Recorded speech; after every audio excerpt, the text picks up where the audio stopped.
नमस्कार, स्वागत है आपका द फोर्थ स्टेट यूट्यूब मंच पर। मेरा नाम है रविंद्र सिंह शोरान। उपराष्ट्रपति पद के लिए चुनाव 9 सितंबर को है, लेकिन उसके पहले 6 सितंबर को बीजेपी के राष्ट्रीय अध्यक्ष जेपी नड्डा उन्होंने अपने घर पर एनडीए सांसदों की एक बैठक बुलाई थी और वो बेसिकली एक भोज था, रात्रि भोज, और उसी में एक मीटिंग थी। लेकिन यकायक उसको कैंसिल कर दिया गया। आधिकारिक तौर पर तो कारण दिया गया है कि बाढ़ जो आई है पंजाब में और कुछ दूसरे प्रदेशों में, उसकी वजह से कैंसिल किया गया। लेकिन अगर बाढ़ की वजह से कैंसिल किया गया होता, तो शायद प्रधानमंत्री मोदी पंजाब अभी तक चले गए होते, या फिर पंजाब के बारे में कम से कम कुछ तो बोल दिया होता, एक ट्वीट भर कर ही दिया होता।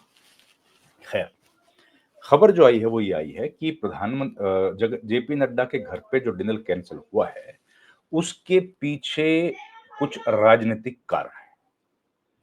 अब सूत्र आधारित खबरें हैं। राजनीतिक कारण ये है कि जब ये बातचीत की गई कि कितने लोग उस दिन आ सकते हैं, तो ज्यादा लोग नहीं आ पाएंगे, ये सूचना मिली। अब देखिए, कोई कोरम तो होता नहीं है डिनर पे, तो कितने भी लोगों को बुला सकते हैं। लेकिन उपराष्ट्रपति चुनाव से ठीक पहले अगर किसी राजनीतिक पार्टी ने अपने सांसदों को इकट्ठा किया है, तो जाहिर है वो शो ऑफ स्ट्रेंथ है, क्योंकि डिनर तो कभी भी दिया जा सकता था। अभी हाल में खत्म हुआ है संसद का सत्र, उसमें दे सकते थे। अभी थोड़े दिन बाद नवंबर के महीने में फिर से संसद का सत्र शुरू होगा, शीतकालीन सत्र जो होगा। अभी मॉनसून सेशन खत्म हुआ है, लेकिन उसके बावजूद भी तब ना दे के अब जो डिनर दिया गया था, जाहिर है उसके पीछे कारण जो था वो यही था कि एक बार कंसोलिडेट किया जाए, सब लोगों को इकट्ठा किया जाए और उनको बता दिया जाए कि किस तरह से वोटिंग करनी है, और वो जो एक सिस्टम रहता है उसके बारे में इंफॉर्मेशन दी जाए। लेकिन वो नहीं हुआ, डिनर कैंसिल करना पड़ा। अब डिनर जब कैंसिल करना पड़ा है, तो उसके पीछे बोला जा रहा है कि कई लोगों ने आने में असमर्थता जताई। अब जाहिर है जो प्रदेश बाढ़ प्रभावित है, हो सकता है उस इलाके के सांसदों ने आने में अपनी असमर्थता जताई हो। लेकिन सही मायने में इसके पीछे कारण जो लग रहा है, वो कहीं न कहीं उपराष्ट्रपति पद के चुनाव में क्या सरकार को कोई कठिनाई आ रही है। देखिए, अगर आप ज़मीन के आंकड़े देखेंगे, तो आंकड़ों में बीजेपी को कोई कष्ट नहीं है। एनडीए गठबंधन करीब 100 वोट आगे है इंडिया गठबंधन के मुकाबले में। ऐसे में भला क्या डर हो गया, ऐसे में क्या तकलीफ हो सकती है कि उनको ज़रूरत पड़े वो लोग अपना जो प्रत्याशी है उसको किसी तरह का हार की दिक्कत हो। तो ऐसी सीधे तौर पर खबर नहीं है कि बीजेपी को कोई संकट या जो एनडीए के प्रत्याशी हैं सीपी राधाकृष्णन, उनको किसी तरह का संकट दिखता हो। लेकिन अगर ये हड़बड़ी हुई है कि डिनर कैंसिल करना पड़ा, फिर तो जाहिर है उपराष्ट्रपति पद के चुनाव पर सवालात खड़े होंगे, क्योंकि आप भी जानते हैं ये कारण तो नहीं ही होगा जो कारण दिया गया है, कारण तो राजनीतिक होगा। अब दिक्कत क्या है उपराष्ट्रपति चुनाव का, अगर हम लोग जिक्र करें तो आप जानते ही हैं कि राष्ट्रपति चुनाव से भिन्न है। इसमें केवल सांसद वोट डालते हैं, लोकसभा के और राज्यसभा की। लोकसभा के सांसद 543 हैं और 243 जो हैं वो राज्यसभा के सांसद हैं। तो ये सब लोग मिलकर वोट डालते हैं। अब इसमें व्हिप नहीं होता है, किसी भी पार्टी का व्हिप नहीं चलता है। व्हिप जो है वो आप जानते ही हैं कि अगर व्हिप कहीं इशू हुआ और उसका उल्लंघन किया, तो ऑटोमेटिकली उस सांसद की या उस सदस्य की सदस्यता चली जाती है, चाहे वो विधायक हो चाहे सांसद हो। लेकिन इसमें जो वोटिंग होती है, जो सदन के बाहर की जो वोटिंग्स होती हैं, चाहे वो राज्यसभा का चुनाव हो या वो राष्ट्रपति का चुनाव हो, उपराष्ट्रपति का चुनाव हो, उसमें व्हिप इशू नहीं हो पाता है। उसका रीजन यही है कि वो सदन से बाहर, सदन की कार्रवाई का हिस्सा नहीं है, वो सदन से बाहर का एक चुनाव है। इस वजह से व्हिप वहां पर इशू नहीं किए जाते। तो अब क्या अंतरात्मा की आवाज आ गई है कहीं से? क्या किसी की अंतरात्मा जाग गई है? मतलब आप याद कीजिए, अंतरात्मा का सवाल जब उठा था, तब इंदिरा गांधी ने, ये वीवी गिरी और नीलम संजीव रेड्डी के ऐतिहासिक चुनाव की कहानी है। जब नीलम संजीव रेड्डी और वीवी गिरी आपस एक दूसरे के खिलाफ चुनाव लड़ रहे थे, तब की घटना है कि तब कहा गया था कि जो अंतरात्मा की आवाज़ है, उस पर वोट डालना चाहिए। मतलब जो कांग्रेस पार्टी का आधिकारिक उम्मीदवार था, उसके खिलाफ कांग्रेस जो इंदिरा ने उम्मीदवार खड़ा किया और उसको जिताने में कामयाब वो हुई। 69 की ये बात है। खैर, हम लोग जो बात कर रहे थे वो यही है कि अब जो है क्या सांसदों की अंतरात्मा जाग गई है और क्या वो अंतरात्मा ऐसी जागी है कि किसी तरीके से प्रधानमंत्री मोदी के उम्मीदवार को हार का सामना करना पड़ रहा है? देखिए, संभावनाएं तो कम है।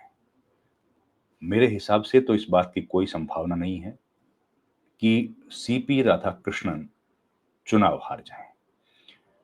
लेकिन अगर सरकार के भीतर या सत्तारूढ़ पार्टी में किसी तरह की हड़बड़ाहट है, तो संभावना है कि कुछ भीतर इस तरह का संदेश हो कि सांसदों में नाराजगी है। अब कई कारण हो सकते हैं नाराजगी के, जो जो क्योंकि बीजेपी की खुद अपने से तो मेजॉरिटी नहीं है, ना लोकसभा में है, राज्यसभा में है।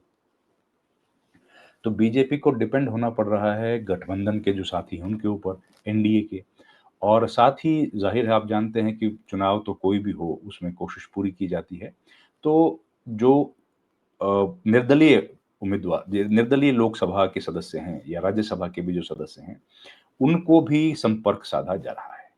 कई सांसद जो निर्दलीय हैं, उनको संपर्क किया गया है और उनसे वोट की अपील की गई है। लेकिन अब सवाल ये उठता है कि क्या स्थितियां इतनी विकट हो गई हैं बीजेपी के लिए कि अब बीजेपी का उम्मीदवार या एनडीए का उम्मीदवार ये चुनाव हार जाएगा? देखिए, फिर मैं कह रहा हूँ, मेरी समझ जो है उसके हिसाब से ये चुनाव बीजेपी नहीं हार सकती, कोई चांस नहीं है। लेकिन अगर घबराहट है, तो क्या वो घबराहट बीजेपी के भीतर से है या वो घबराहट एनडीए के साथियों की वजह से है? क्या नीतीश कुमार जो अभी चुनाव में जाने वाले हैं बिहार में, या चंद्रबाबू नायडू ने कोई ऐसी डिमांड कर दी है समर्थन के बदले में जो बीजेपी के लिए पूरी कर पाना मुश्किल हो रहा है? अगर ऐसा है तो चुनाव फंस सकता है। चुनाव में फिर किसी न किसी तरह का हम लोगों को बदलाव देखने को मिल सकता है, कोई चुनाव पलट सकता है। लेकिन क्या इस तरह की बातें, और क्योंकि इसलिए थोड़ी-सी संभावना बढ़ रही है इन बातों की कि कल ही प्रधानमंत्री नरेंद्र मोदी से मिले थे चंद्रबाबू नायडू के बेटे, नारा लोकेश। और उनके मिलने के बाद से ये अब इस तरह की खबरें उड़ रही हैं कि क्या चंद्रबाबू नायडू की पार्टी नाराज़ है या उनकी जो डिमांड थी, माँगें थी, वो नहीं पूरी हुई हैं, तो वो अपनी माँगों के लिए इस मौके का इंतज़ार कर रही हैं और अब जो है वो दबाव बनाने की कोशिश कर रही हैं अपनी माँगों को पूरी कराने के लिए। तो ये सवाल हैं, अब इन सवालों के जवाब हम लोग ढूँढने की कोशिश करेंगे। लेकिन अभी तो यही लग रहा है कि जहाँ तक सीपी राधाकृष्णन का सवाल है, आराम से चुनाव जीतने चाहिए उनको, कोई दिक्कत नहीं है। लेकिन अगर कहीं अंदर खाते कोई समस्या हो रही है, तो बीजेपी के लिए संकट की स्थिति पैदा हो जाएगी।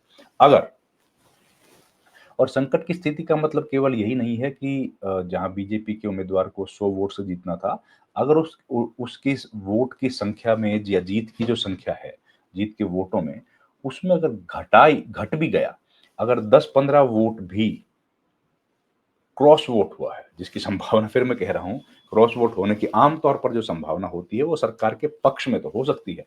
सरकार के खिलाफ थोड़ा-सा मुश्किल होता है, लेकिन अगर कहीं ऐसा हुआ, तो ये बड़ी चुनौती के तौर पर देखा जाएगा। क्योंकि हमने कॉन्स्टिट्यूशनल क्लब ऑफ इंडिया के इलेक्शन में भी देखा और उसमें देखा कि कैसे जो आधिकारिक तो खैर कोई नहीं था, लेकिन जो समर्थित था, जिसको बीजेपी के बड़े नेताओं ने समर्थन दिया था, संजीव बालियान, उनको करारी शिकस्त मिली और उसके बाद से ये माना जा रहा है कि वो उनकी पहली शिकस्त थी बीजेपी की या एनडीए की। और अब धीरे-धीरे कांग्रेस पार्टी की स्थिति मजबूत होती जा रही है और क्योंकि कांग्रेस ने राजीव प्रताप रूडी को समर्थन दिया था, तो अब संभावना ये मानी जा रही है कि अ, कांग्रेस पार्टी की स्थिति अगर मजबूत हो रही है, क्योंकि अभी तो चुनाव में पता लगेगा मजबूत हुई है कि नहीं है। तो अगर मजबूत हो रही है, तो क्या बीजेपी की स्थिति कमज़ोर हो रही है?